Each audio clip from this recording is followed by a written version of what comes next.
Hello and welcome to episode 2 of the Glue Guys podcast, hosted by Miles and Miles. Hi. Welcome back, Miles. Welcome back, Miles. Here for another one. We're coming at you every Monday now. We have a bit of our schedule sorted out.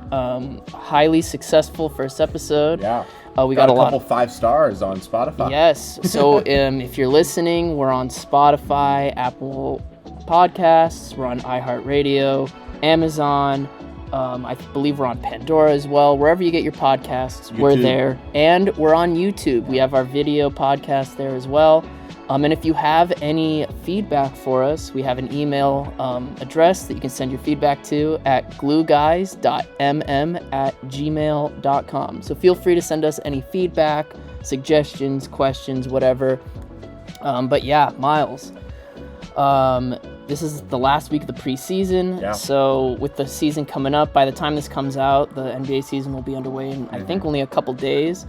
So I just want to pick your head about some of the off-season transactions, moves, free agents, and rookies. I guess we can start there with the rookies. Yeah, this episode will be, an overview of all off-season stuff, trying to, connect all the dots, get all information about all the teams out, make sure we're not missing anything, giving our listeners an idea of what's going to happen in the NBA or what we expect to happen with all the new additions between teams, new players in the league, and yeah. All right, so let's get into it. I guess we can start with, if we're doing rookies, we can just go with the top guy, Zachary Risacher in Atlanta. Yeah. A lot of people were kind of low on this draft coming into it. There wasn't a kind of a top Disrespectfully guy. so. I actually agree. I think this draft class is going to be nice. It's pretty deep in my opinion. I think, there's a little bit of validity in the fact that there wasn't a clear top one guy like a Wemby or a Zion, AD, anything like that. But I do think the Hawks made the right choice. Especially for their team. They really did. They've been looking for this wing player to complement Trae Young for a really long time now. They tried to get DeAndre Hunter to work. Didn't work out. Cam Reddish sucks. So it's just like it hasn't really been working out for them. And then, Bogdanovich is more of a 6-man kind of guy. So, yeah, exactly. So I think them adding a perfect fit in Risacher. He's a 3-and-D guy. He's long. He's athletic. He might be able to shoot. Exactly. I mean, he looks really good in the preseason. I mean, I know it's just the preseason, but no, I mean, he looks like a pro, which, I mean, makes a lot of sense. He's been playing professional basketball at the international level in France for a long time. So I think he's going to be a really nice fit for them. Will he be the best player in the class? Hard to say. I mean, there's a lot of guys who have a lot of potential here. I think between him and the number 2, Sarr, they definitely have the most opportunity, and I expect to be at least high up in the running for Rookie of the Year this year.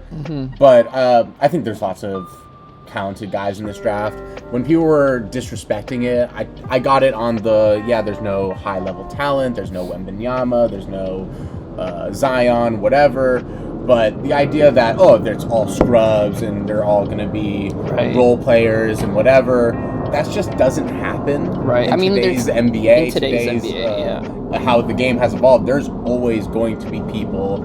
And as you could see it as soon as preseason started in Summer League, people looking at Reed Sheppard like, that could be a star on the right team. Nice. In the right, setup for him. If the team is designed around Reed Sheppard, he's having a great rookie year. Absolutely. I think he's. I think Reed Sheppard, the number 3 pick to Houston, guard out of Kentucky. I think he is another really nice player that's going to be I think he's a guy that they were talking about at number 1, who you don't kind of look at him as that kind of caliber player. Sure. But in today's NBA, and we were talking a little bit about this before we came on the show, there's so much depth now in the NBA. So a guy like Reed Sheppard going to Houston, this is a guy who could be starting in the future or even on a lot of these teams, but he's going to be coming off the bench here. But he's like the perfect kind of modern NBA guard where he's tall, he can play make, he can shoot, he can get to the rack. And I think he's got some defensive instincts. He's a really smart player. Yeah, he is. So it's like the NBA is just looking for that kind of build now. Like, Yeah. you know, there It you was have a weird college year too. Definitely. Especially for him, like he was played off the bench most of the year yeah, alongside him Dillingham. right. I was Yeah. just gonna say, like, the two top Kentucky guys both were coming off the bench last year and both got picked in the top 10. Yeah. So definitely I- weird. People are gonna. It's been a thing over the past years where Kentucky guards are highly touted and they usually turn out good. And I think this is gonna be the last year where people doubt. Mm-hmm. People are like, no matter what, you pick a Kentucky guard because that's a safe. A pick. Kentucky guard or a Calipari guard, however you look at it. I mean, literally all of them, almost all of them. I mean, there's a couple of them, but most of like John Wall, you know, for a minute, Brandon Knight. Shea. I mean, of course, Shea, and then you have Booker, you know. Those guys have all been really, really good. Just like elite. Fox. I mean, don't want to forget him. Malik Monk even. They're just like really elite guys. So, and I think these two, in Reed Shepherd and the number 8 pick, Rob Dillingham, they're both in really good situations. Rob being on Minnesota, which Yeah. I thought was a perfect fit. He doesn't even have to have a lot of pressure this season I also to like perform. that trade for San Antonio. They got a later first round pick, and some people were under the idea that, oh, why wouldn't they just take Rob Dillingham? They have a need for another guard. But I don't know if they do. I think they're going to roll out the CP, they're going to roll CP out and expect him to have a big year with Stephon Castle hopefully taking on some of that ball handling responsibilities and learning from CP. And some people were like, oh, is Stephon Castle a point guard? I know he wants to be, but we should put him at an off guard and also get Dillingham just in case. But why do that when you can just pick Castle, lock him in, have him being taught by one of the best floor generals of all time, and just have fun like that? And I totally get it from the Spurs side of things. Yeah, I thought the Spurs taking Castle at 4 was a really smart pick for them. I mean, they're another team that's like similar to Atlanta, has been looking for that long-term fit at a position of need. This one being point guard for San Antonio. They tried last year with the Sohan at point guard experiment. That didn't really work out, but I do think it was beneficial to Jeremy's development, just as a player. Sure. I loved it. I loved it too. People hated it. I mean, on Twitter, people will hate anything, but people especially hated it, and there was lots of memes about passing Wemby the ball. It was his first year. They weren't going to win games anyway, and Sohan, I think, will be a better player because of that experience. Oh, absolutely. And I have, for some of you who may not be familiar with deep NBA players, Jeremy Sohan, the young forward for the Spurs. He's on my list, which we'll get into later on in the show, as some breakout guy who may have some most improved potential. For sure. But I really like his fit, kind of like as that all-around forward, kind of Draymond Green style. You know, he Very can do a little bit of defensive. everything. He'll shoot the Great ball when he defender, has it. can ball handle. Really like his game. And he's cool. He's really And sick. I yeah. love following him on Instagram. His TikToks just pop up. I don't follow him or anything, but he's a cool guy. No, it's always good to have a little bit of personality in the league. You know, there's a lot of that, especially like with these young guys coming out, because like it's weird for us, because like now we're at the time in our lives where these players are younger than us coming out now. So it's like you see a lot of the, you know, Jared McCain with his whole TikTok thing going on. There's just a lot of personality going on, which I guess if we want to talk about him really quick, that was another pick, which, I mean, I know he went a little middle of the draft, but I really like his fit there for Philadelphia. They just need more shooting, more guards, more depth, and they got that. And I think he's a really nice player. TikTok dances, whatever you think about that. I think he's going to be a really nice player, a really great fit for them. I love the videos of him where he's just running down the court, big smile. That's the thing, is this kid, he's a nice kid. It seems like, I mean, we don't know these people personally, but it seems like he's a nice kid. It seems like he loves playing basketball. And honestly, if that's kind of what you want in that kind of build. I have a thing in life where if someone's smiling, whether or not you're talking to them and they're doing what they're doing, they're probably, you know, a nice person, and you know, I'm rooting for them. Right, like it's kind of like last year, last year's rookie, second year player this year, G.G. Jackson, who got a lot of traction for the Memphis Grizzlies, because he just had this whole like kid in a candy store personality, kind of like, wow, I'm playing in the NBA and just being happy with everything. And you gotta love that, you know what I mean? Like, that's really what it's all about. But really quick, another guy that we could talk about, in terms of like Rookie of the Year odds, I mean, I guess we could each make our pick for who we think is going to win Rookie of the Year, but a lot of people are talking about Zach Edey, the former collegiate player of the year, who's going to be two-time, right? Two-time, yeah, you're right. Yeah, he's junior and senior year. And he went to the Memphis Grizzlies, which is kind of, again, a perfect fit for them. Yeah. They've been looking for a long-term solution at center. It seems he's like probably going to start this year, where teams weren't looking for necessarily best available, but they were looking for that fit, because it seemed like, wow, this draft, I think it's a deep draft. Totally. There's lots of guys that probably should play minutes this year, and that's one guy that on the wrong team, he has a short NBA career. But on this team that needs a center, needs a big body to put next to Jaren Jackson Jr. and be like helped out by Jaren's defensive and shooting ability, it works so well. I mean, I'm really excited. Zach Edey was an interesting one because he's so tall, but there's the critics who think he's too slow. He's a product of the past. He doesn't fit in today's modern NBA. I mean, just watching him, and again, this is just the preseason, he looks pretty mobile. Yeah, he does. Like, he looks kind of, faster than we expected. Him to Zoo a lot, and Zoo not mobile at all, but is able to do a lot of damage when it comes to rebounding, just causing chaos in the middle. Yeah. Being a rim protector. That's not even about his blocking ability, but more about his presence down there. Yeah. I think he's going to have that. And Jaren Jackson Jr. is a player. He's a weird case study for a big power forward where people look at him as like, oh, he should play the 5. He should be a smaller, mobile 5. He's just not built like that. He's not built like that, and he has proven that he plays better with a big, bruiser type of a center like Steven Adams that one year, Jonas that one year. Absolutely. You put JJJ next to him, all of a sudden his blocks go up, his rebounds go up. And I'm also excited for him to have a year next to Edey and kind of see how that pairing works. Yeah, with Edey, I think he just we've been saying it for a lot of these guys, which I guess is good for the league that that seems like they're drafting a lot smarter, a lot better now. I don't think just looking. I mean, it's hard to say with hindsight and everything. I think this year is also a special year. Definitely. I mean, I think a lot of teams drafted well, and Edey kind of went to the perfect situation for him. I mean, you got a forward in Jaren Jackson, like you said, who is going to space the floor for him. You got a guy like Ja Morant who loves, throwing up the lob to his big or doing a pick and roll. And then, they have Bane, who's one of the, I'm a big fan of his, but he's a great three-point shooter who can stretch the floor. I think that's a really good fit for both the Grizzlies and for Edey, kind of a perfect marriage for them. There's a couple more guys. I mean, I know there's a lot of picks. Going in order. We could talk about every guy on this board. I do kind of want to go near the top. Ron Holland. Yeah, let's talk about him at number 5. Yeah, to Detroit. He's one of those guys that he's been a name for several years that people have been talking about in high school, just being a crazy athlete. And what I've heard about him since, because I'm not a big college guy, as you know, or even though he was in played for the Ignite, which was a mess of the whole thing. Oh, well, I think they went under, didn't they? The Ignite? Yeah, they're done. They're done, yeah. A big part of that is because their top 3 guys last year were Holland, Modis, and what's his name? In the second round pick by the Bucks. He's another 4 shooting. Oh, Tyler Smith.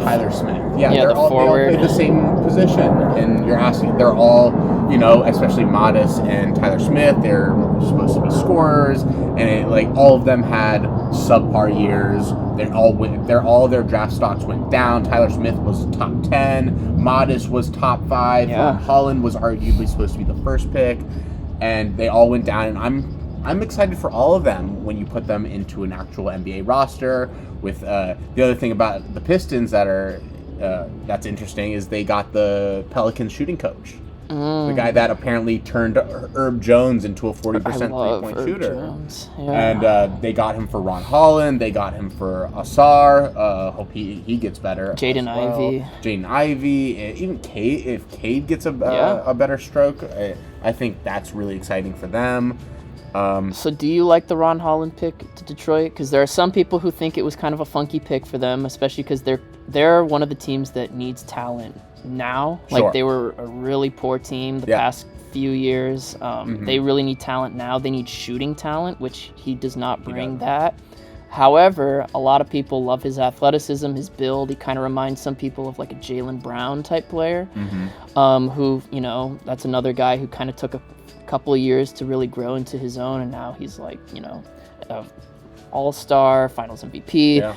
So with Ron Holland, I personally like the pick. Because I think I thought it was the best available pick. Exactly. You take the best available. The first one that happened in the draft. And if you believe in the personnel that they have on the coaching staff, that they can develop shooters or, dribbling, passing, things like that, I think Ron Holland is a slam dunk, no pun intended, pick for them. I mean, I think he's one of those guys that maybe, I'm a huge Jaden Ivey fan, but there's a lot of talk about separating him and Cade, just in terms of fit and everything like that. So if he eventually becomes a starting wing for this team, which he has all the potential to do, I think he's a really intriguing player to keep your eye on. For Maybe sure. he won't do a lot this season, but just keep an eye on his development, because I think of all the guys in this class, he's one of the ones with the most star potential. But really quick, we talked about the Ignite for a little bit, and like the G League in general, where these guys are skipping college to do the G League route. Yeah. We've seen, with Ron Holland and Matas, who didn't have the best seasons there, maybe not hurt or help their draft stock. Yeah. But you look at guys like Scoot, who he's kind of struggling too, So do you think that maybe, players should, especially now with the NIL thing going on with it, a lot of the G League Ignite stuff was just to get paid. Exactly. But now you can do that in college, and I think you can still develop your skills better in college. I love the idea of putting these young kids into that NBA scene, even if it is just the G League. But it seemed like it was a mess from the start, and it never really got going. Yeah. And the G League, while there is so much talent in the G League, and I'm not trying to, talk down on it at all, it's very different. Definitely. And you don't get the structure that you get in college basketball, and it didn't have the pedigree that you get in college basketball. And a lot of these top names that decided to go to the G League, they were probably treated like stars, which you could say there's a benefit to.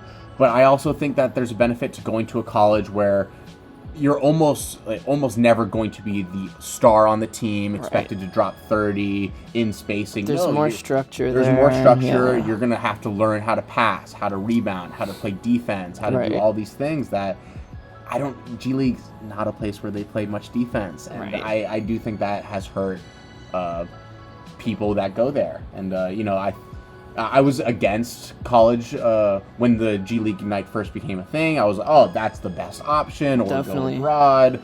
But I've come back around on college hoops, especially with the NIL. It makes it a lot more cool and worth it. It makes it more fair for the players, I think. More fair for the players, less of a scheme, even though it is still a scheme. Oh, absolutely. I mean, that's a whole separate conversation that we can have. But I do agree with you, especially with the G League Ignite team, in specifically, because the rest of the teams in the G League are full of veterans and young players, and the G League Ignite was pretty much just draft prospects.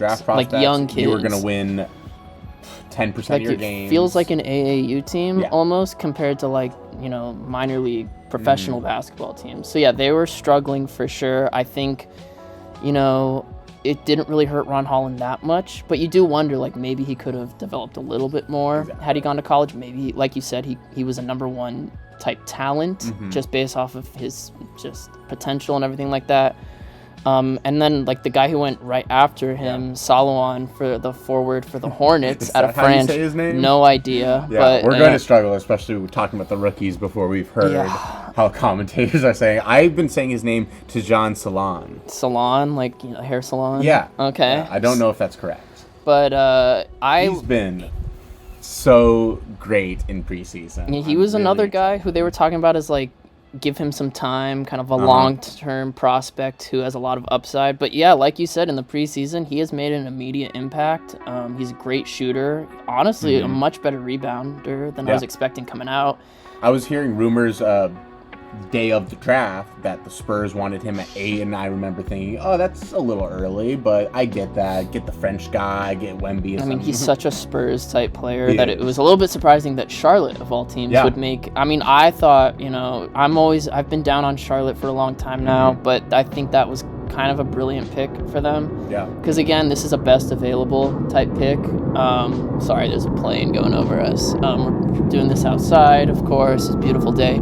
Anyway, this was a beautiful pick by the Hornets, I think. I mean, you're a team like the Hornets who, like, really their best path to competing is taking young, talented prospects like LaMelo Ball, Brandon Miller. I know we're not the biggest fans of Miles Bridges, but taking guys like that.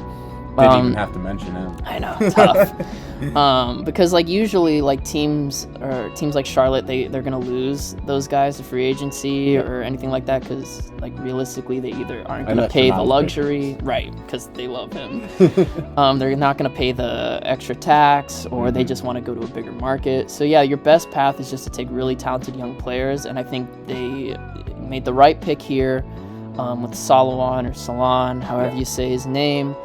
We're going to get into it later, but are you a believer in Charlotte this year? Are you buying Charlotte stock? I'm going to say no, because I never will. But, I mean, there's a lot of things there, which, again, we can get into that later. They have a potential. We didn't talk much about Sarr. We could talk about Alex Sarr, the number 2 pick. I mean, I know you kind of touched on him a little bit before entering a really good situation in Washington. I mean, it's hard. The situation he picked out for himself. Yes. He was the expected number 1 pick.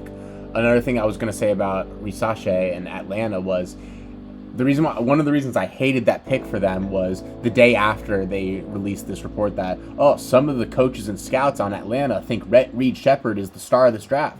Then pick Reed Shepherd. No, I know. There's no shame in taking your guy. I'm glad Risache is playing well in preseason and he looks like a good pick for them, but don't be releasing reports being like, there was this option and like we would have taken Sarr if he'd said he wanted to work with us, which he didn't. But there's a lot of smoke screens going around during the draft. But Sarr was definitely the expected number 1 pick, but there were reports that he wanted to go specifically to Washington at number 2. He wants to play the power forward position, which is why they brought in Valanciunas to play the 5, and I guess give him some veteran tutelage. I mean, I still think his long-term potential is going to be as a center at the 5, similar to guys like Evan Mobley and Kristaps Porzingis, like guys. But there is that new route of the JJJ type of player where, maybe Chet with Isaiah Hartenstein, where maybe they're better as a 4 than a 5. But it'll be interesting to see how he works with Jonas, and I'm not exactly expecting Sarr to come out as a star year 1, but he does have the opportunity, and the Rookie of the Year in his mind should be his. And I mean, this is a guy who he has a clear path to minutes this year. So in terms of looking at your Rookie of the Year odds, I mean, I think he's a little raw to be winning Rookie of the Year this year. I at least expect to start the season, he's the rookie that I expect to play the most minutes. Sure. I think, Risa Sher, it's only a matter of time before he beats Edey. Should start. I don't expect him to play that many minutes. He probably plays like 24 to 26 starting out, or maybe 22. That's kind of it. That's all you need, honestly. Maybe I mean, for the rookies wise, I don't really see anyone else starting. Right. I mean, maybe Castle by the end of the year if Chris Paul gets injured. Sure. Or Trey Jones is still there as the veteran. Yeah. So maybe him. But yeah, no, I totally agree with you that looking at the rest of the, I mean, we can talk about this guy real quick. Matas Buzelis, did I say that right? Yeah, I think for Chicago, because he's in a similar situation. Did you say Matas or Matas? I believe it's Matas. Whatever one is correct. I think it's Matas. But he's a guy who is slotted in similarly to Zach at number 1, who is from Chicago or Illinois, so I love that for them. Hometown kind of pick there. But he's in a position where he's behind Pat Williams there, who plays the same position as him, who's similarly in Atlanta, disappointing player. Definitely very much could like DeAndre Hunter. For sure. Yeah. It's very similar situation, I think. So I think it's only a matter of time before unless he has a breakout season, which personally I don't see happening, But I would, He should. I would I love mean, to be wrong. I think he's yeah. a nice kid, good player, but no, he just hasn't shown the consistency or the dog in him, Yeah, if you will. he's very passive.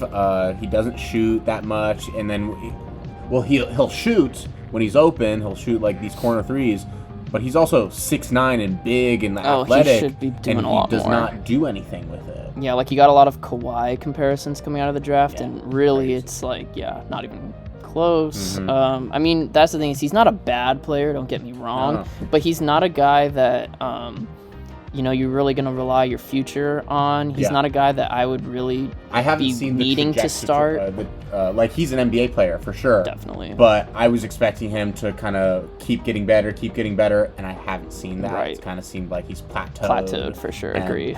As someone that, And they just rewarded him with a big contract, too, yeah, so they have a 'cause lot of they had faith in to. him. They were very pigeonholed with him. It's a where- weird situation. Yeah, I mean, Chicago is a weird situation when it comes to a lot of things.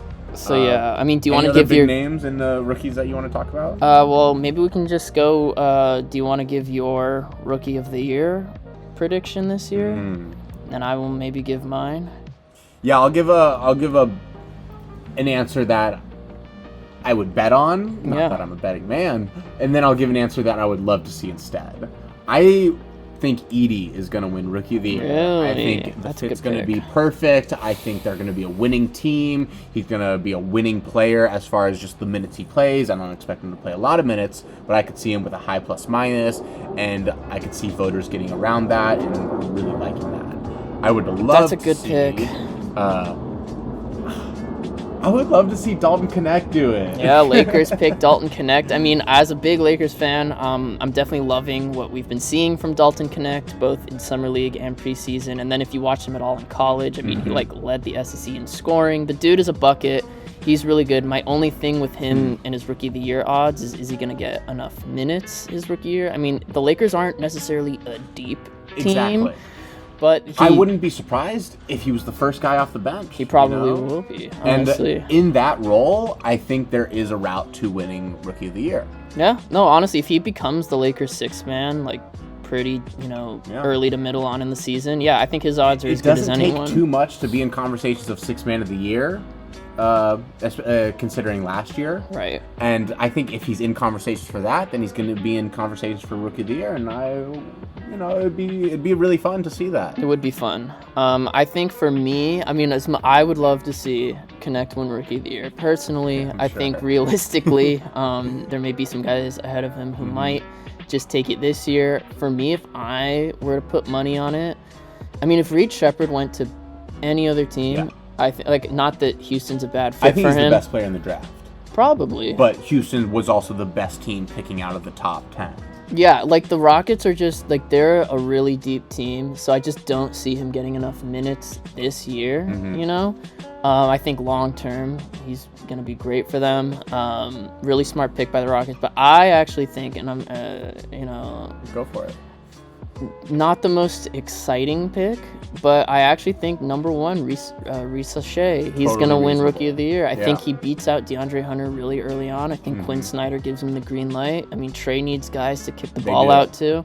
Their offensive capabilities right now is pretty reliant on Trae Young and Jalen Johnson, and that's it. That's it, exactly. Bogdan off the bench, Right. but they're gonna need people to shoot shots and get minutes and be Finish on the fast break. Yeah, and he seems ready for that. Honestly, I do. So I think he's got a shot. I think he's got as good a shot as anyone in this class. I like like his that pick. situation for this year. Again, maybe he's not the best player in the draft at the end of everyone's career here, but I think this year he's got the best shot, and I do think he's a really good fit for Atlanta. Yeah. So I like his odds. Just to, before we move on, Yeah. bring a couple names that I liked picked. Topic was someone that I thought the Spurs Nikola were for sure Topic. going to get at the fourth pick before he went down. And he went to the Thunder, which I Which- think was great for Genius. everyone involved. I mean, to add a little Genius. context, he tore his ACL coming into the draft, so he definitely slid down. He was probably going to go in the lottery. Yeah, I mean, he was expected to go to the Spurs. Oh, at definitely. 4. I He was mean, supposed to he's be the very point guard of the future. talented European point guard. But then you go to OKC, where they don't have to play him this year because Yeah. they're already another deep team that has a lot of guard depth. So they can he- look at him long term. Yeah, and really try to work on his game, get him to be a plus shooter. He does kind of have Josh Giddey tendencies as far as his passing, is really good passing ability and like getting the ball moving and play style that's smart, take a time, get everyone involved.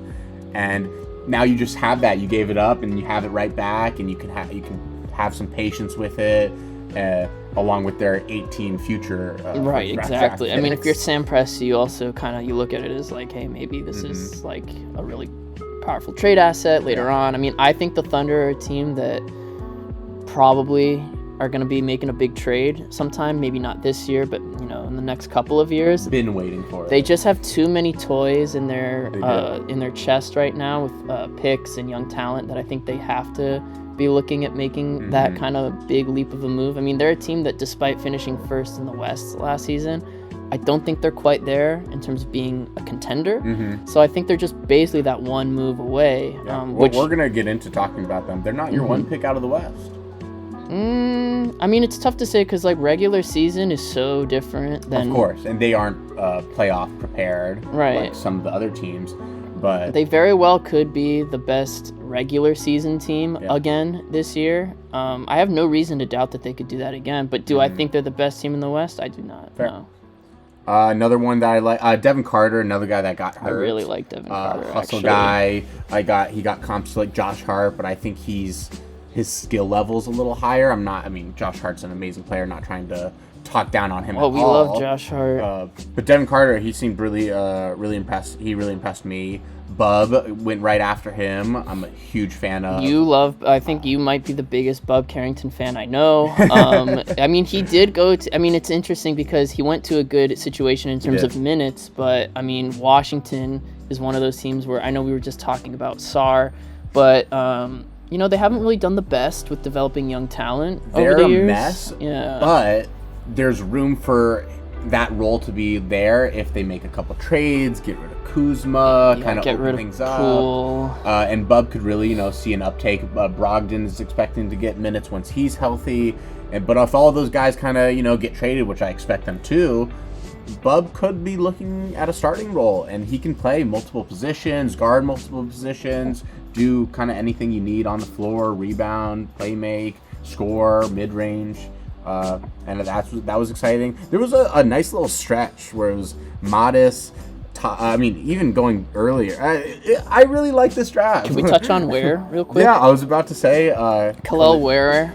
Is it Khalil? I'm pretty sure, I could be wrong, but I'm pretty sure this dude was named after Superman, like Kal-El. Fair. So I'm pretty sure that's what the connection is here. If I'm wrong, please send me hate mail. But he went to Miami, which I really I'm not a Miami Heat fan by any means, but I did draft this guy in fantasy, and I really like what they have here. I think he's a phenomenal. He reminds me a lot of a Derek Lively type player, or even, Hassan Whiteside was not a very good, effective player, but he had a lot of talent, and I see a lot of that in Ware. He can block shots, he's bouncy, he grabs rebounds, he's tall, but he's a lot bigger than I thought he was. Right? No, he's got a nice body. Kind of a bullied, but he looks like a force. And like Lively, he can shoot the three, or has potential to shoot the three. From what I heard about him, because like I said, I'm not a big college guy. I do my research, a month leading up to the draft, looking up players. From everything I heard about this guy, I would have picked him top 5. Oh, he's nice. Based on a center that has shooting ability, rebound, rim protect, mobile. I was in. Yeah, now that I've seen him in the preseason and in summer league, he was phenomenal. He's such a good fit because I know for a while and a little bit during that 2020 season, Bam Adebayo likes to play the power forward, the 4 position. In the Olympics, he played there, and his skill set is perfect for that. And shooting now also. You have a guy now, now that Bam is taking more threes, he's allegedly going to have the green light to shoot more threes this season, maybe 4 to 5 a game. But Ware could be an ideal long-term fit next to him, starting at the center position. The defense there, if Ware, I think he's shown a lot of potential as a shot blocker, rim protector, to be an anchor down there. This is a really good situation for Ware. The Miami Heat have proven they can develop young talent almost as good as anyone in the Yeah, league. They do. So, I mean, I definitely would say keep your eye on Kel'el Ware. I think he's fantastic. Again, I don't know if he gets a lot of minutes this year, despite the fact that I drafted him in fantasy. But hey, I mean, if he does, that's a guy who, like, you know, he could get you a double-double right out the gate, I think. I mean, he's got a lot of really good tools. Yeah. And one guy I wanted to ask you about. I wonder if it's the guy I was going to say. I mean, this is a little bit more down, but I know you're a big Clippers fan, so I wanted to ask you about Lakers, you know, brother. You know, we have Max Christie on the Lakers. You guys drafted his brother, Cam Christie. Genius pick. What do you think about him? You like him? I do. I like Max Christie already, and from what I've heard, you know, he's a similar player. Might even have a higher ceiling than his brother. Yeah. Maybe that's just the Clipper bias in me talking, but you know, I was excited to see him on the court when I went to the preseason game a couple days ago, and yeah, I would love to see him get some minutes, especially if we're dealing with injuries or rest or whatever. Does he have a similar game to Max Christie, do you think? Yeah, he does. Cool. Yeah, I think he's a little more of a playmaker. Okay. Yeah, I mean, Max Christie's kind of 3D, yeah. Yeah, but I was excited. I was going to bring up...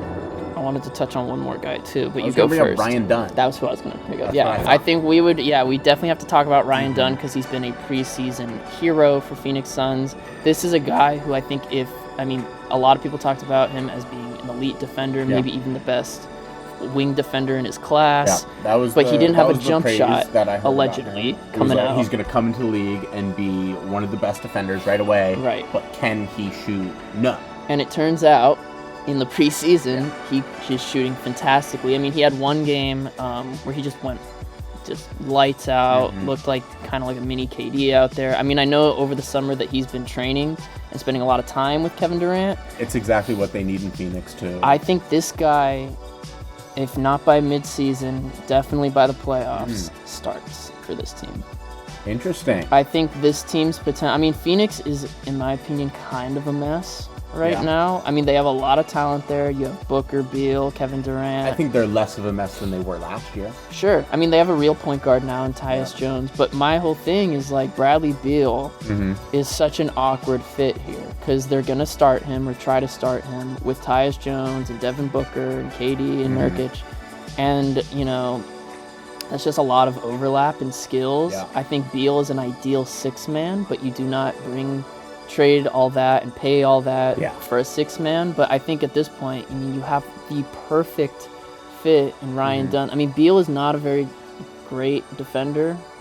I mean, at least in terms of, like, his size. Like, he's really limited in terms of just guarding ones and twos. Ryan Dunn looks like he can guard maybe 1 through 4 at his peak, you know?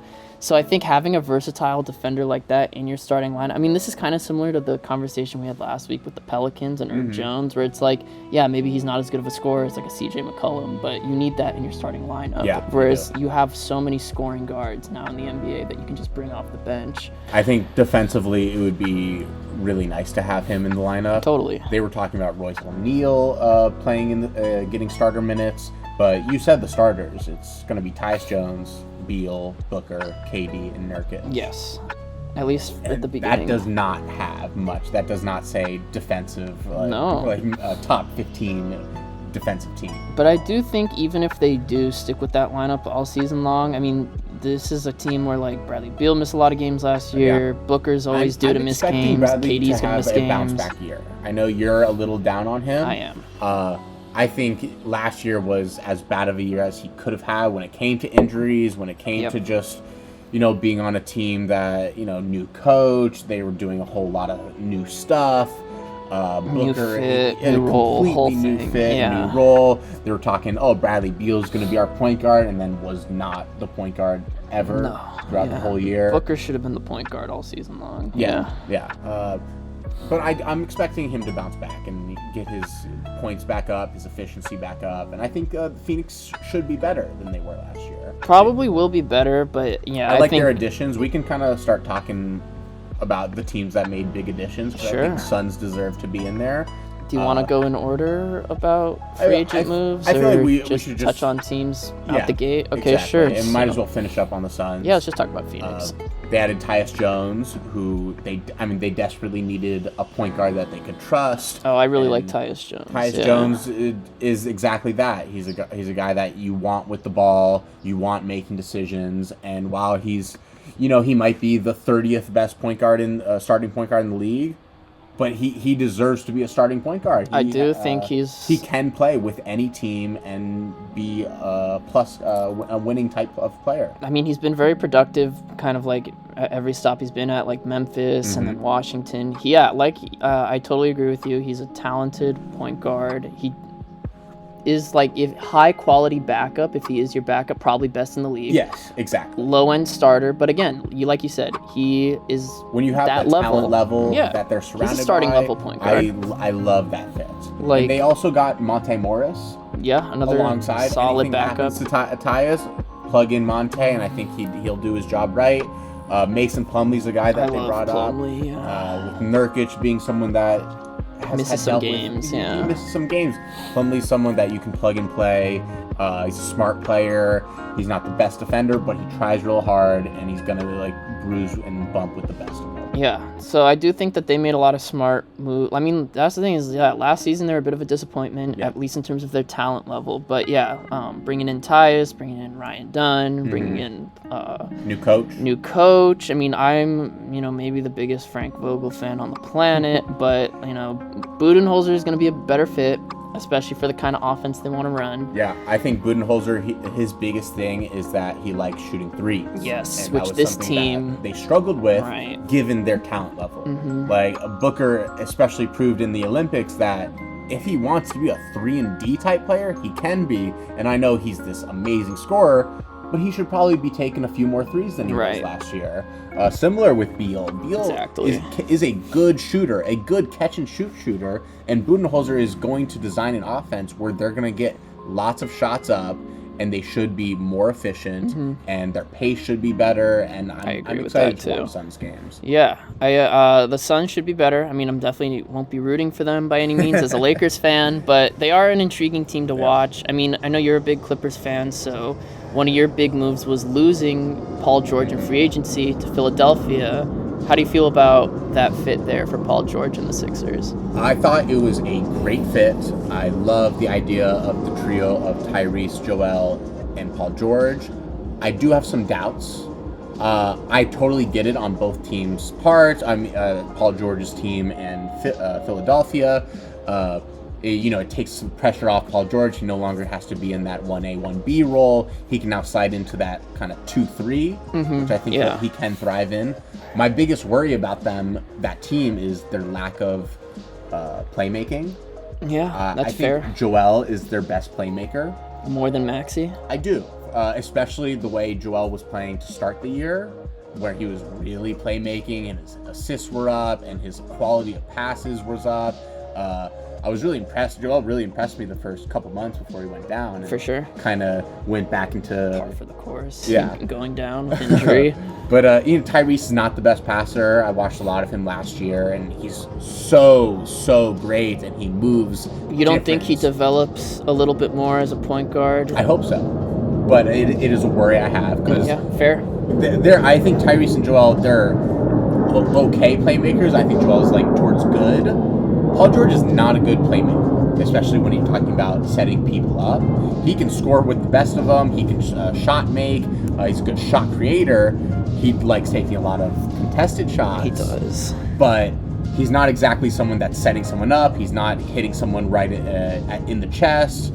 I don't have the stats with me, but I'm sure that there is a stat somewhere that passes from him don't really result in high percentage shots. And that is something that I'm worried about. But overall, I like the fit. My biggest downside of it isn't the playmaking, but was the fact that they paid him a max for 4 years. I mean, yeah, that's tough because Paul George is kind of getting this, again, we both agree he's a good player still. Great player still, even. But I do think that the Paul George reputation of him being an elite defender maybe isn't there anymore with his age and injuries and everything like that. And out of his last several playoff series, even his scoring ability, I'm not upset if people are questioning it. Like, sure. I mean, he's definitely like less of a he's not a playoff explosive. upper. No, I mean we've just seen other than that one series where he beat the Phoenix Suns. We didn't win that series, but he played very well. Heroically, you could say. Yeah, absolutely. No, I was madly in love with him. I'm sure. Yeah, I'm sure you were. But since then, he really hasn't done much in the playoffs, and they're going to need him to. And he's also a guy who the past few years has missed a good amount of games due to injury or anything like that. So, I mean... And he's already... Yeah, he's already gotten hurt in the preseason. So that's going to be tough for a team that, already has a guy in Embiid who misses a lot of games. I mean, I like the Sixers, at least their terms of talent. I mean, I'm a big fan of what Maxey was doing last year. Maxey so much. I'm big on Kelly Oubre. He had a really nice year last year, especially after coming back from getting run over by a car in Philadelphia. Allegedly, yes. But I really like him this year. I mean, I think he's going to be really good as kind of like that tertiary scorer to be a driving kick guy. The fifth starter. So yeah, let's see. We got Maxey, we got Oubre, we got PG, Embiid. I guess that leaves the 4 spot that's vacant now by Tobias Harris.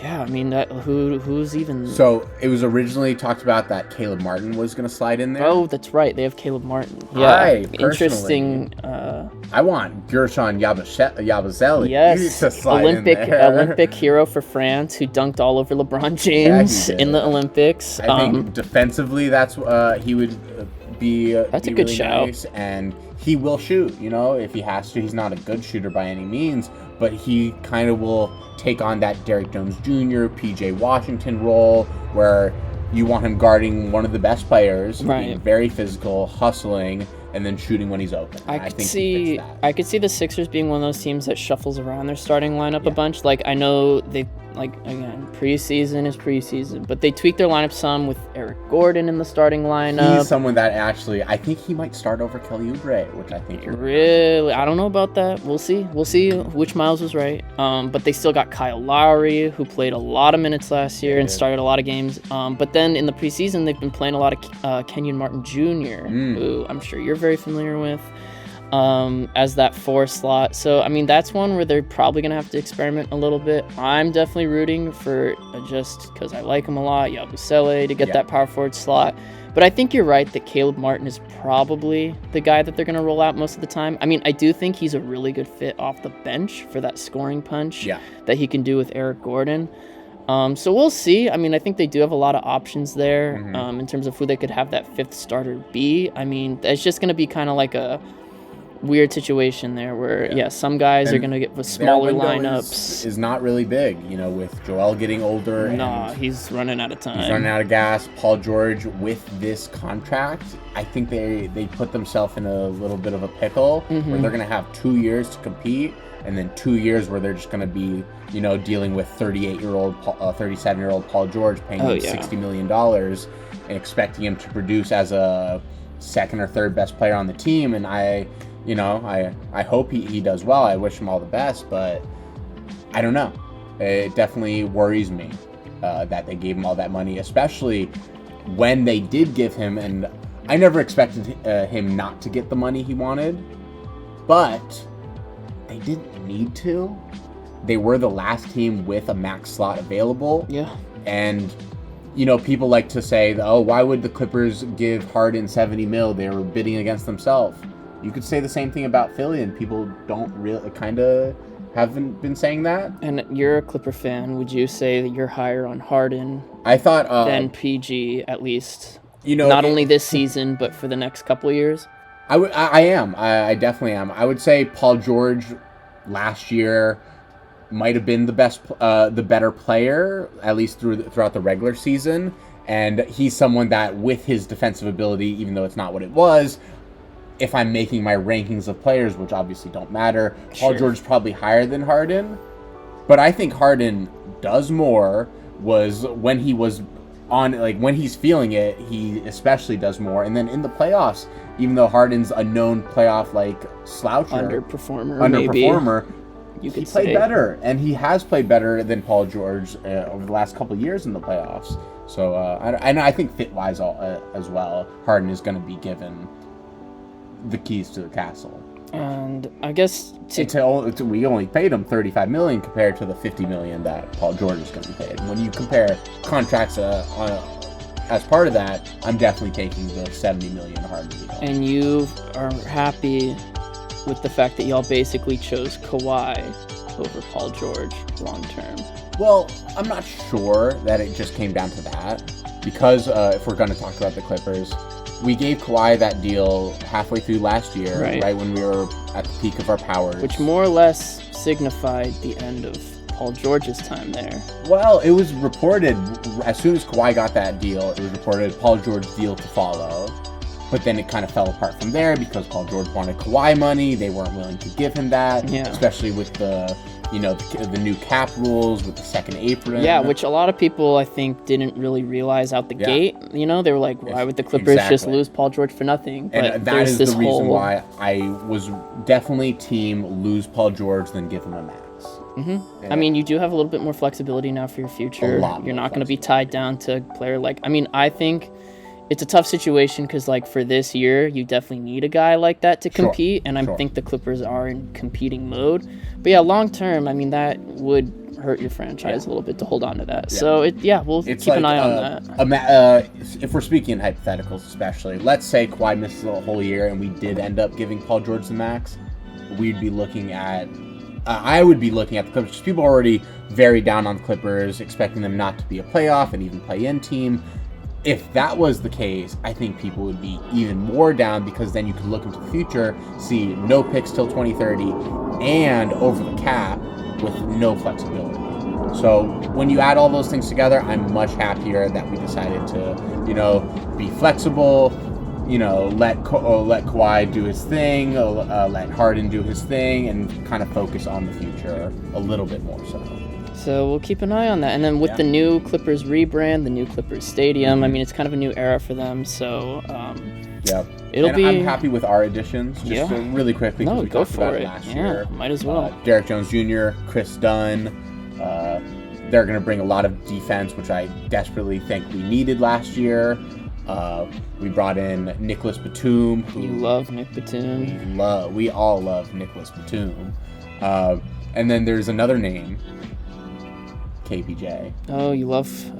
We don't love him. There was a report that Ballmer has known him since he's a kid. Yeah, you told me about that. Played a big part in signing him, and I'm not troubled a fan. young guard. To put it lightly. Yeah, there's a high chance he plays a lot of minutes. Yeah, and I'm gonna have to talk about him. But for the time being, we'll get there later. Let's leave it at that. I just want to touch on, because we talked a little bit about him before the show, but in the preseason, Jordan Miller has been a very productive player for the Clippers preseason roster. He's a young second-round pick. Mm-hmm. He looks fantastic. He does. I know I'm a Clippers hater and all that, but I think this kid is really nice. Do you think he is the real deal? Do you think he's kind of like a pillar for your franchise moving forward, similar to how you guys were hoping that would be Shai Gilgeous-Alexander before that trade went down? Do you see him in a similar light? I kind of look at Jordan Miller because he is an young old player. In quotes. Yes. Yeah. He's 24 already. Right. People have been saying on Twitter, oh, he looks like Shai. Well, Shai was, young. Shai was very young. He was young, and playing like that. Yeah.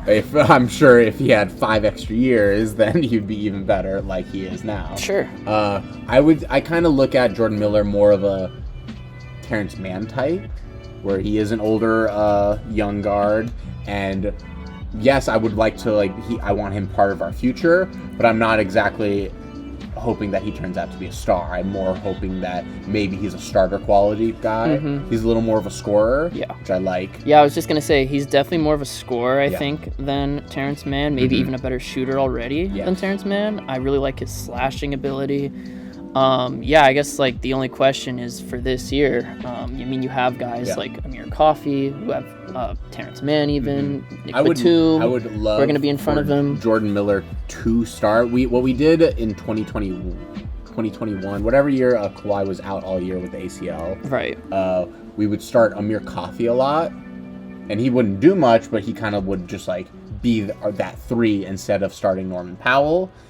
I kind of hope we do that again, but instead of Amir Coffey, actually start Jordan Miller and just let him do his thing and let him get run and play NBA minutes and get shots, because if he's a starter, he's going to, especially playing with Terrence Mann, who doesn't shoot much, Zoo, who doesn't shoot, right, and everyone else. Derek Jones Jr., who's not a shot creator. He could be the second shot creator in that starting lineup, and I think that would be good for him. Oh, I definitely think he's an exciting player for a team that, didn't have a lot of draft picks to work with. Yeah. So, yeah, I mean, they kind of... It's early, but it looks like they may have hit a home run there. It'd be cool. Another team that was... semi-related to the Clippers, Doc Rivers being the coach of the Bucks. They're a team that some could say disappointed last year in terms of the talent they had. They had a very dramatic season with the firing of their first-year head coach and then bringing in Doc Rivers, who's a bit of a controversial head coach among NBA fandom. They also fired their coach while second in the East. Yeah, really weird situation. 30 plus and 18, playing well. I mean, not playing. They were playing well because they have the talent, but there were problems about their offense specifically that changed when Doc Rivers came. Their offense definitely, went up a couple tiers, but their defense also kind of took a hit. Yes. So really weird situation with that team, but with that being said, they have another year to kind of grow together. They didn't do a lot. No. In terms of free agency. They brought in Gary Trent, and they brought in former Laker Taurean Prince, who now with probably their biggest addition. Honestly, no, may as well maybe their biggest addition this year. One of their big problems was they just had a lack of NBA quality guys. Yeah, especially at the 2-guard position. And especially with Doc Rivers' unwillingness to play young guys, like Marjan and Andre, what's his name?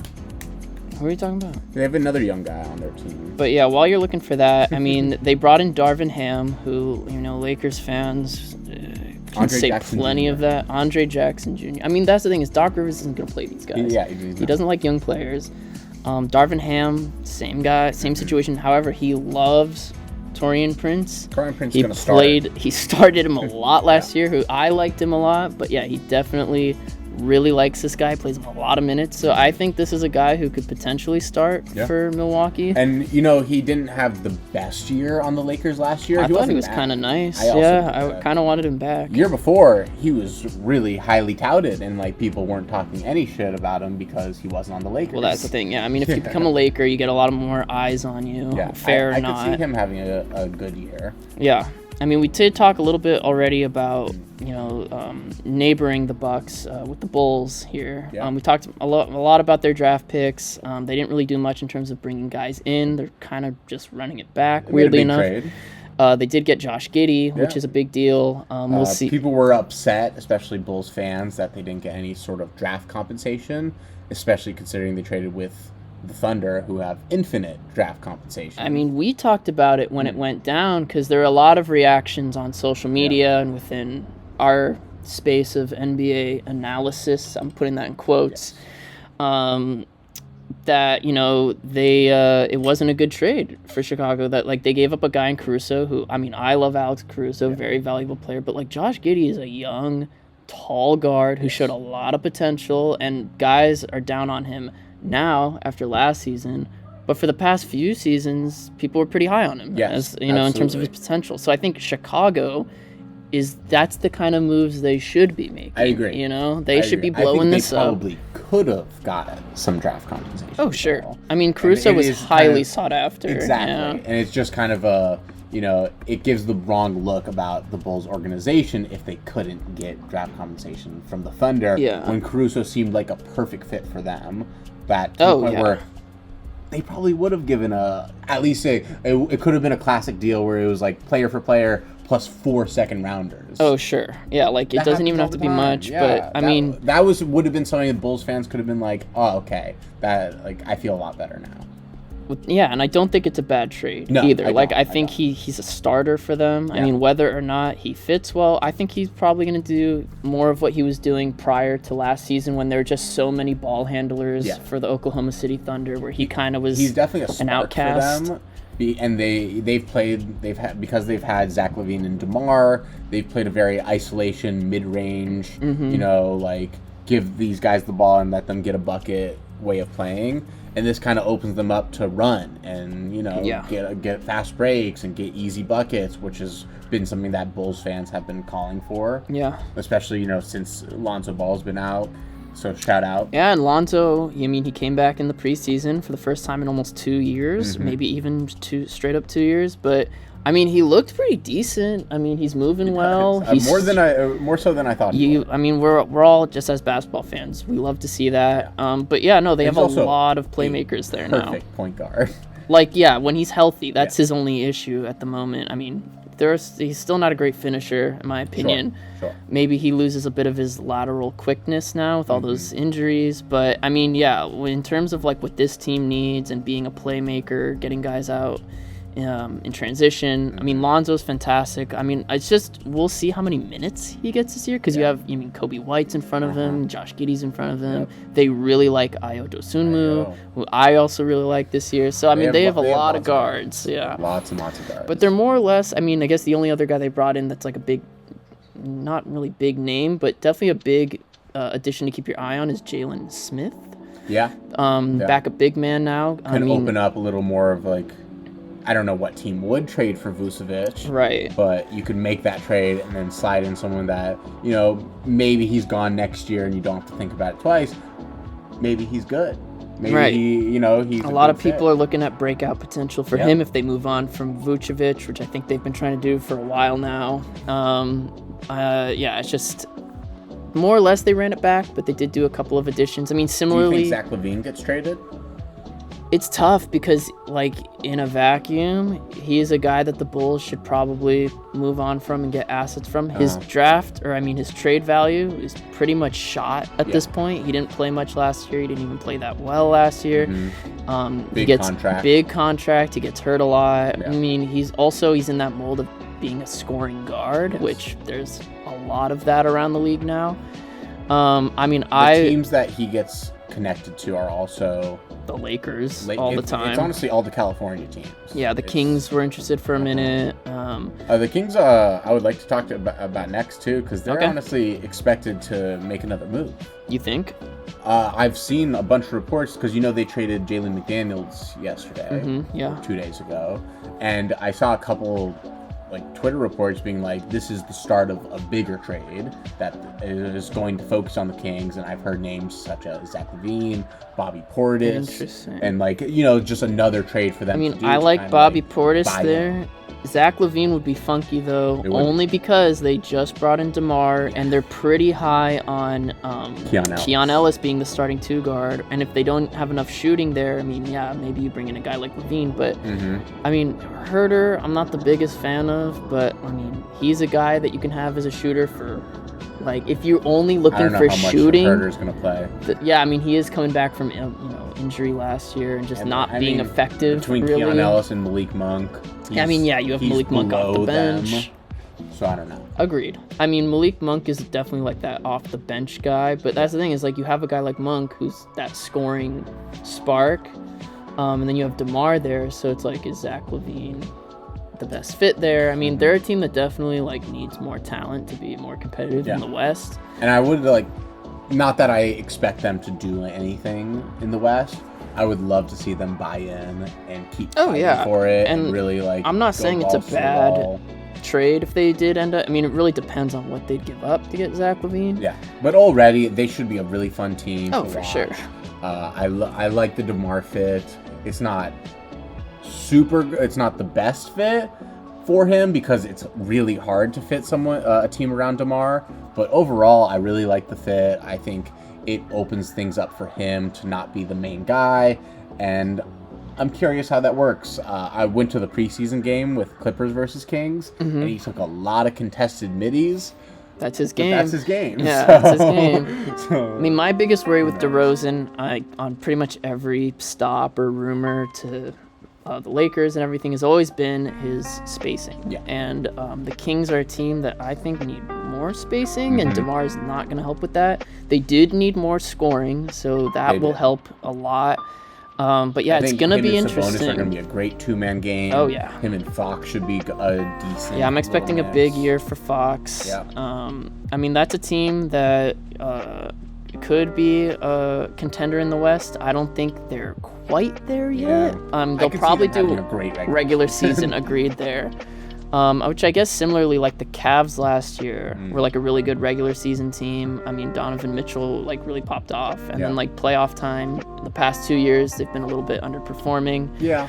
And they just kind of ran it back this year, similarly to the Bucks and the Bulls. They really have no additions. They have a rookie. They got some rookies, but like they're still rolling out Garland, Donovan Mitchell. I think they're probably gonna go Okoro. Well, they actually did make at a the move. 3.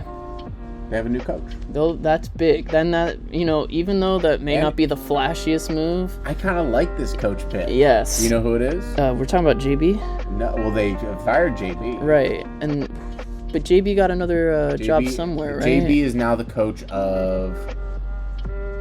He gets a team out there, but Kenny Atkinson is running the Cavs, he last was the coach of Brooklyn Nets. And was very successful. He had the bet. He broke out D'Angelo Russell. Karis LeVert was on that team, who he's now coaching again, as was Jarrett Allen. Yeah. So, yeah, I mean, he's familiar with some of the personnel there. Jarrett Allen had a fantastic year last year. He's looking great again. He was an all-star last year. All-star last year. Donovan Mitchell had probably his best statistical season last year. I mean, the two question marks have been the growth of Darius Garland and Evan Mobley. Their fits next to both of those guys, Donovan Mitchell being a ball-dominant guard, similar to Darius Garland. He takes a lot of shots. I mean, Donovan Mitchell is fantastic. He was good. Really good last year. And I do think if you have to move on from one of them, I would personally trade Garland and keep Mitchell. Signed an extension. He signed an extension. A lot of people were expecting him to flee, maybe even to New York, but he stayed. You kind of love to see that, actually, because, you'd hate to see another star leave Cleveland like that. But I'm really high on Mobley. I do agree that for him to reach his peak potential, he needs to be playing the 5 slot, but they have him playing the 4 next to Jarrett Allen, which, I do think that's going to be good defensively. I do think regular season-wise, that's going to be good for them, because you can just kind of stagnate them in the center slot. I think they're going to be good, especially like them two in the regular season. You don't have to play them together. Right. They don't have backup bigs. Their best backup big is Tristan Thompson. So you really don't I don't even need think to gets play. minutes. Yeah, I don't think Probably will. You think so? That's crazy. That would be crazy. Squirrel. Big squirrel. But they're going to start them, and then it's going to be one after the other, just playing by themselves. I agree with that. And what they struggled with last year is they didn't know how to finish games. Because they're a young team. They're a young team, and they pretty much had to choose one of them. I kind of hope they figure it out and are able to play both of them with them both succeeding. Yeah. Odds are that they'll probably have to move one of them. I got Evan Mobley on my watch list for a breakout year, for a most improved type campaign. I think, like you said, his fit next to Allen, that's kind of the only main question mark, other than like his aggressiveness and things like that. If he can shoot effectively, then maybe that fit is a little more seamless. But I wonder too, like with the cramped spacing there, like, if like in the playoffs last year, for example, Evan Mobley I think played really well. He showed a lot of that potential that people were kind of expecting coming out of his really strong rookie season. So I think he's going to build off of that momentum. I think he's got a really strong year in front of him. He kind of he's still young. He's still building into his body. I mean, I know a lot of guys were like expecting him to take that leap similar to Scotty Barnes last season. Yeah. But I mean, people are different. See him back in Defensive Player of the Year conversations. Oh yeah, I think he's definitely going to be blocking a lot of shots, being in the passing lanes. He's a fantastic young player. So I'm really high on him this year. real quick. I mean, we already touched on the Clippers, but we can talk really quick about the defending champions, the Boston Celtics. They didn't need to make a lot of moves. Yeah. I mean, they just didn't re-sign Lonnie Walker. Right, they just waived Lonnie Walker, who a lot of guys were really high on that pickup. Yes. But, you know... I never expected them to keep him. They're pretty deep. I mean, they got guys like Sam Hauser, who semi-broke out as a role player last year, you know, and then, you know, Peyton Pritchard, a lot of guys are high on as a backup point guard for them. So, yeah, I agree with you. I definitely have a specific team I want to pick up Lonnie Walker. The Knicks. You want the Knicks? Oh, actually, that makes a lot of sense. They're not very deep. They're not deep at all, especially offensively on the bench. And I think he could play a big role off the bench. Yeah. I mean, we can talk more about the Knicks when we have our friend Julius on here, but we will talk lightly about them. Real quick though, Memphis Grizzlies. I know we talked about Zach Edey being their biggest addition, but I would also say health is going to be their biggest addition this year. They were all banged up last year. I think pretty much everyone in that starting lineup missed a ton of games. So, I mean, Ja Morant, we'll see if he stays healthy. I think Bane plays most, if not all, the whole season this year because I don't see them tanking this year like they did last time. It would be a big disappointment if they weren't in the top 6 of the Western Conference, I would say. Yeah, I mean, people are expecting them to be one of, if not the best regular season team. Yeah, great shout. They could be a top, seed in the West. They've done it before, and they have no reason not to, other than when you talk about health. Definitely, and I mean, they're already off to a bit of a Gigi Jackson, the young forward that we were talking about before. He has an injury to his foot that he'll be out for 2 months. Yeah. Which is honestly kind of a big blow because he showed a lot of potential last season toward the end of the year. I'm pretty high on him personally. He was just the youngest player in the draft last year. Everyone was like, oh, they picked him, 40th, and he would have gone top 10 in the year talented. After. So just on that level, you hate to see that guy go down, but he's a good player. Definitely. And then teams like the Hawks, we already kind of talked about them. They really Dyson just Daniels is a new addition. Let's talk about Dyson Daniels because I really like his fit there. I was kind of he's a really young player, tall guard, really good defender. He has that mold kind of as when Dante Exum was coming out of the draft, what people thought he would be like. Absolutely. I wasn't as high on him with that whole we're gonna start Dyson Daniels and people were saying he might break out. From what I've seen so far, he looks like a fantastic defender. Yeah. He's going to be I actually think he's a brilliant addition to that Hawks team that really struggles defending the perimeter. I agree. He's I think probably one of the best fits next to Trey you could possibly get, and they got him for pretty cheap, honestly, in terms of trading for him. Yeah, I was surprised that Brandon Ingram wasn't a part of that trade. That was always the trade that was drawn up. And this is the DeJounte Murray trade, right? It was always going to be DeJounte and BI, and then it turned out that it was just Dyson, Larry Nance, another young guy, and a pick or two. Right, but I think for a team like Atlanta, you have to move on from that failed experiment. Having DeJounte and Trey next to each other is just too much redundancy. It didn't work. And DeJounte plus, wasn't the defender that you wanted him to be. I mean, there's an argument to be made. And Dyson is. Right, exactly. The fit is outweighing the talent in my eyes here. I mean, I'm not saying Dyson is better than DeJounte by any means, but I do question how effective DeJounte is to winning basketball at this point. I don't think that the Hawks are going to be considerably worse than they were last year, even with them losing DeJounte. Yeah, I agree with that completely, actually. Yeah. And then, especially with Jalen Johnson, I expect to take big the next breakout. Step. I agree. Wouldn't be surprised at all if he was most improved. He was already in running for it last year before he got hurt. Do you think this is the year they trade Clint Capella?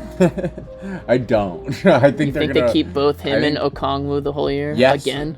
But I think they trade start Okongwu. Oh, interesting. Yeah. I guess we'll to kind of lead up to it, to maybe in the off season. I always felt Okongwu's the more modern center that you want in today's NBA, but he's not really good at rebounding or blocking shots. He has not done what I wanted. He was supposed to be the Bam of this team. Right. But he hasn't quite reached that yet. Exactly. Yeah. And I don't really know. Bam, I never doubted. I was as soon as they give Bam the keys, he's going to be great. Well, speaking of Bam, I mean, Miami, they didn't do, they have a lot of young talent now for their kind of they're really deep with young talent. Well, I think their main change is that now it's just a full offseason with Terry. Yes, Terry Rozier is now going to be starting in their lineup with Tyler Hero, Jimmy Butler, Bam Adebayo, and Nikola Jovic, yes. I believe, will be starting in that lineup now. Hopefully Ware gets there, I hope. But, I mean, like you said, having Terry for a full offseason and integrating him with a fully healthy Miami Heat team, and then now having like Jovic be the full-time starter, those are two new things that they got going on. But I mean, as for the rest of the team, not much in terms of new additions. No. They but do. You want, Jaime to take that next step. Yes, they have deep young talent, and that I really like on this team. Are you a Jimmy believer this year? I mean, the thing with Jimmy Butler is, he's missed a lot of games, and people have questioned his regular season effort. I mean, no one, I don't think at this point, doubts playoff Jimmy. Absolutely. I mean, that guy is real. Even though the one time he was stupidly locked in, he was bad. I mean, it's just with Jimmy, it's like, we've seen him do superhuman things in the playoffs. I mean, guys lose in the playoffs all the time, but it's like those big moments that are pretty special that Jimmy's able to provide. I think one of the things that, I know you're a big Josh Lloyd guy, sort of in the middle, but one of the things he talked about is like, if you believe that Jimmy Butler, this hardworking player who people are like, he's got the most work ethic, he's the hardest worker in the league. If you believe he has been phoning it in the last few seasons, or do you believe that these injuries have just been super real? Either way, it's kind of like, that's why Pat Riley has been challenging Jimmy Butler to play more games this season, to be more locked in, to not show up to media day looking like an idiot like he has the past couple of years with his hairstyles. I never minded it. No, right, of course, but I could see Pat Riley, of course, being like, take this seriously. So I do think Jimmy probably takes the regular season, in quotes, a little more seriously, but I do kind of agree with that point that I don't necessarily think Jimmy's been phoning it in. You don't think he has been? I do think his foot has been off the gas a little bit, but this idea that he doesn't try and that he's missing games on purpose, like maybe he is missing a few games because he's like a little hurt and could probably play through it, but at the same time, I agree. Jimmy's a player that, like, if he tries hard every night, he's going to be worn down by the time he makes it to playoffs. So, to me, it's more on the Miami Heat to get more support around him, which they haven't done that yet. The idea of getting Terry Rozier was to do that. Jury's still out if he's going to be that guy. Probably. I hope maybe. So. I hope so, too. I really like him. I think a lot of people are hoping Tyler Hero makes that next step for the Miami Heat. Bam. I mean, he's amazing, but can he do more offensively to help Jimmy? Can he be the leader of the offense? Right, exactly. I mean, people are saying he's the franchise player now. So, I mean, I think he has his best year personally. What do you think about the Jimmy to Brooklyn rumors? Brooklyn Nets? Yeah, you haven't heard? Dude, if he gets traded to the Brooklyn Nets... Not even necessarily traded, but he's a free agent next year. And there's been lots of rumors that Jimmy's interested, the Nets are interested. I mean, that would be weird because, like, the Nets right now are just a mess. Yeah. At least, I mean, maybe not a mess in terms, like, they have a clear vision. But I think the whole story is that Jimmy might not feel like he did when he first got to Miami, as far as, like, it being his home and him, maybe wanting a change, maybe him not, him and Spoelstra having some disagreements, him and Pat Riley have had disagreements, or maybe he just wants a new look, a new team, and, like, being with the Nets, there wouldn't be so much expectation on him to do too much. It does kind of, like, is he 1 foot in, 1 foot out? It does kind of mirror his original move to Miami, where a lot of people didn't see them as a contender, and they had a lot of young guys. Yeah. And he came in and totally helped that team take that next step to becoming a finals contender. I don't know if I see that with the Nets right now. They have a lot of, I would say, young talent and then just mid-veteran talent, to put it lightly. But, I mean, there are some guys there that I think Jimmy could mesh well with. Yeah. I mean, maybe he brings a couple guys in, or maybe Claxton's nice. You're high on Noah Clowney. I'm kind of high on Noah Clowney. They got Cam Thomas there, who's a bucket. Ben Simmons a real player? Ben Simmons, I think he's a lost cause at this point. But there's a guy there, Jalen Wilson. Back to all-star form. I mean, every year I hear. Yeah. I mean, it's only a matter of time before we see the off-season shooting videos from Ben Simmons. Yeah, it's always a yearly tradition. But Jalen Wilson's a guy I really like on that team. Sure. He won Summer League MVP. He's a forward who can really shoot it. So maybe Jimmy makes all that work, and one of those young guys takes another step to bring in talent like Jimmy Butler. I think it's a bit of a weird fit though, because if you're Jimmy Butler at this stage in his career, I feel like he would want to go to a surefire contender right now. I'd say it's definitely the biggest thing that's connected to him. That's interesting. If you look I haven't heard that. Vegas odds of who he's going to sign with next year, wouldn't be surprised if they're ahead of Miami. I think they are the. It would be, I mean, the Brooklyn Nets, they have a lot of draft capital now, so I really like all their own picks too. Yeah, I mean, they've done a really good job in terms of fixing a lot of the mess they made with the KD, Kyrie era and James Harden being there. They've gotten a lot of stuff in return. So they've done great, and then I think they got tremendous value. I mean, we're both big Mikal Bridges fans, but they got, I think, a ton of value out of that, which was really good for them. You want to talk about the Knicks a little bit? Sure. We'll skip over the Hornets because we already kind of talked about them. There's not really much to say about the Jazz either because they're mostly just running back the same lineup. Kessler should start. Keontae probably takes another step. Hendricks probably takes another step. I guess they signed Lauri. An interesting thing that I would like to talk about the Jazz. Yeah, go for it. They signed Lauri right to the point where they can't trade him, which I thought was interesting. Well, I think Danny Ainge legitimately wants to turn this team into an overnight contender. Like, he wants to keep Lowry. Yeah. I think he wants to keep Colin Sexton. I mean, I think I don't know what they do with John Collins because he's kind of a weird fit. I think they can get some value for him. But, no, I definitely think that this is a team where they're not really looking to trade Lowry at the moment. That surprised me, at least to not have the flexibility. They specifically waited to the moment where they could not trade him for the next year to give him. And there are a lot of off-season rumors with the Warriors maybe being a destination for him, which would have been a fantastic fit. I wanted Paul George to get traded to the Warriors. That also would have been a really good fit. Because I also wanted Kuminga.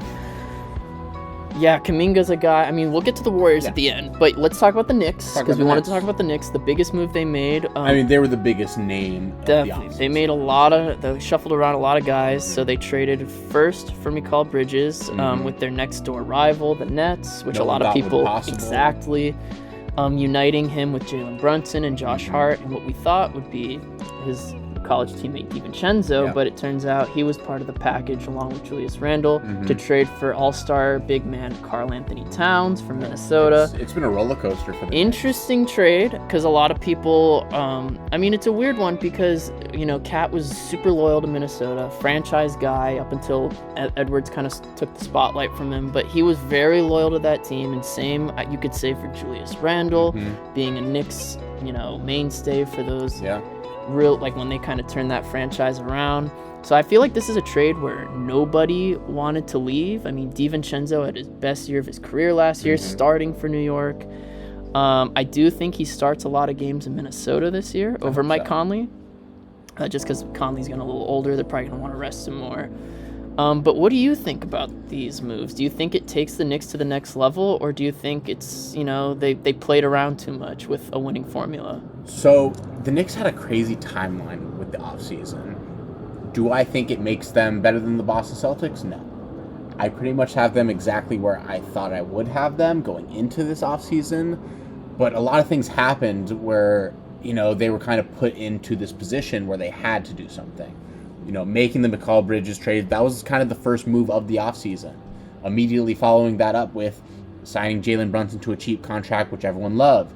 While also signing I forgot about that. Yeah. Maxing out OG to kind of get him okay, the core is locked up, and now we can just, plug in the holes. And then losing Hartenstein because they did, that was the first domino, I think, to the whole Towns thing, was losing Isaiah Hartenstein, which was, he was a really good fit last year for that team. I can't wait to talk to Julius, our resident Knick fan, about it. I'm honestly really excited for that, too. Because as a Clipper fan, I know what we lost in Hartenstein when we let go. Yeah, that's right. You guys did have him, And I'm very curious what he has to say about it. But losing him, Mitchell Robinson getting hurt again. And they really were at a point where, it's either start Randle at the 5, which doesn't want to do, not gonna Tibbs happen. doesn't want to do, and it just it doesn't exactly make them better. No. It doesn't make them like, oh, like if they do that and then they can run out this small ball lineup, then they're going to be a competitor. No, like they needed a 5. And they obviously, the rumors are there's lots of say out. They tried to call Clint Capella. They tried to call Walker Kessler. I'm sure there was other names that they tried to call. Oh, yeah. It was a tough market. Definitely. And I don't necessarily think that they traded too much, you know? I think the Towns trade for sure is one where it's like, you know, in a vacuum, ignoring the situations around it all. Yeah. It's a good trade. It's a good trade. Like you like Cat a is team like New York. Immensely talented player. Right. Arguably the best big shooter of all time, as he himself gave himself. He's a really good shooter. He's a really good shooter, and him and Jalen Brunson sounds perfect. As Oh, a I really two-man like game. that fit too. I mean, my only concern with these trades is team chemistry. I mean, I have no issues really about What McCall about Bridges. Depth is a big one too. I Yeah. mean, Tibbs isn't going to play a lot of depth anyway. Sure, That's just not his but style. that worries me in itself. Injuries, sure, would be a big one. Are you not worried about McCall's shot? Oh, okay, yeah, let's talk about that. Yeah. One of the big stories of the preseason has been McCall's revamped shooting form. I mean, to be fair, after looking really deep into it, it looks a lot different, but not As much as totally people new. have been saying. Yeah, like it's always been a little awkward. It's always had a little hitch in it, Uh-huh. but now he's kind of shooting it above his head rather than kind of in front of his Sure. head. So a lot of shots are short now. I think he's shooting terribly in the preseason right now. I think it's like he's 2 for 16 or maybe even worse. I'm not concerned yet. I mean, this is kind of the time where if you're going to experiment with new stuff, now's the time to do it. Maybe Mm-hmm. he's like, this will save my legs down the stretch or something like that. This is a guy who hasn't missed a lot of games, so I could see he hasn't missed any games actually. So I could see him wanting to continue that longevity. But yeah, man, I mean, you came in to kind of be that 3-and-D all-around forward for Yeah. this team. So if he loses that ability to shoot the 3, they gave up a lot He is the secondary shot creator. Mm-hmm. Cat's going to be like shooting more and scoring more, but McCall's going to have the ball in his hands and expected to do things with Yeah, it. I definitely think he was seen as the third option in terms Yeah. of scoring on this team. I mean, OG, he's still going to hit the open shots, I think. But, I mean, What I was going to kind of lead the McCall stuff into is if he is struggling, I could see an OG. you think OG breaks out, maybe? I could see an OG great year, especially, he's going to he definitely bulked up this year. And I could see him, bullying some guys that try to guard, that you put the least of your defenders on him. And he's a guy, he can score. Oh, OG's yeah. a good, OG's a good nice scorer. player. Yeah. Fantastic defender. Fantastic. Yeah. I think most of his offense has been like open 3-point shots, kind of just finishing, in the back door and transition rather, like finishing at the rim. But he's not really a shot creator or an offensive creator. I could see him taking that leap. I mean, there's no reason not to. I mean, he's still young. He's got play all the 40 skills. minutes. He's gonna play a lot of minutes. He does have a bit of an injury history, so I hope he can stay healthy this year. I mean, another team that really doesn't have that much depth either is like basically Knicks West in the Lakers in terms of media market and everything like that. They're kind of just running back the same lineup, but now they have Dalton Connect off the bench, And JJ Redick as the head coach. running plays. They're I'm good. And they're not very- used to running plays. Very encouraged by what I've seen, at least too. on the offensive end from JJ Redick. I know a lot of people. Much more satisfying game of basketball. I mean, But- Darvin Ham was probably the worst coach, at least in my lifetime, I have seen coaching the Lakers, and that says a lot. Yeah. But, they're just... they haven't done a lot to kind of upgrade the roster, which there wasn't much they could do either. They're a bit in a stuck position in terms of, they got D'Lo back. Yeah. They got Bronny, who we talked about last week, and they brought in Christian Coloco, the center from who used to play for the Raptors, who's still a young big. Who Do you think he's gonna play? I don't know. I'm really high on him and his potential, but yeah, I mean, like this is a veteran team, and they still got Christian Wood on that roster. Vando's gonna play minutes. At Vanderbilt's still gonna play. I mean, he is hurt, but he is gonna play. I know that we gotta kind of wrap this up, so maybe we can do a part 2 on this next week. Go through Magic, through Wizards next week. But really quick before we go, from what we've been talking about with new additions, who do you think in the teams we just talked about is the biggest addition, or the biggest move that's gonna have the biggest impact, and maybe the one who is gonna be the biggest bust of a move? Interesting. For me, I'll go first. I do think that Josh Giddey is the most intriguing one, because I do think he's going to bounce back. Especially bad preseason. I mean, it's an awkward fit for now, but I do think he's in the right position to bring back his old self and to put up his old production that he was doing in his younger years in OKC. And I'm going to say that the Paul George move maybe isn't as significant to the Sixers. I think maybe he misses a lot of time. He doesn't move the needle, in my opinion. He doesn't move the needle, and I think when they're going to be dealing with so much injury stuff between him and Joel, that there's a good chance they end up exactly where they were last year. Yeah, I could see that too. Like, they were bad without Joel last year. They were lucky that when he did play the first couple of months, he was having his best season ever, and they were like tied for the 1 seed. And then he went down, and they dropped to the 7. I'm gonna throw one more out there. Please. DeMar on the Kings. I love DeMar. You love that one? Yeah. I'm not so sure. I like it more so than anything, not winning basketball of a move. It is a cool to move. Watch. Yeah. I'm so excited. And I will say, I just want to shout out the fact that like the Kings never get premier free agents, so that was kind of cool to see. I just don't know if his fit next to Fox is the best, or even his fit next to Sabonis. I disagree with that one. That one I think is perfect. We'll see.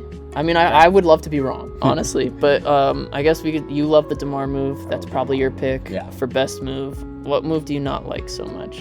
That was a big name move. Yeah. Of the ones we've talked about, at least. I know you said you weren't super high on Rozier, which I know was a move last year, but, you know, it's going to be a significant addition. I like Rozier. I don't know. There weren't many moves that I was like, this makes no sense at all. The Knicks just kind of had so many moves to the point where it's not all going to come together. I want to echo that kind too. Of a mess. Yeah, because they were a big team chemistry team last year. Team chemistry, hardworking, hustle, like trust, the power of friendship. Yes. And now it's I love Cat.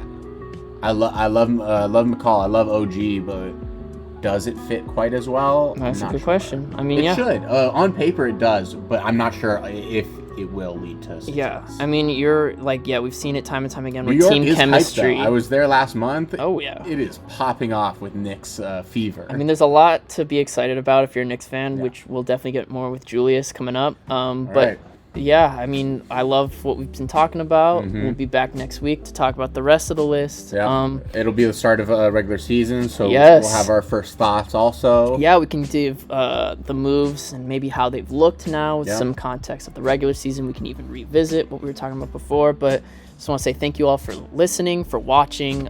Please tune in next Monday where we'll release the next episode 3. But yeah, thank you so much for watching and for listening, and we'll be back signing off. Peace. Peace.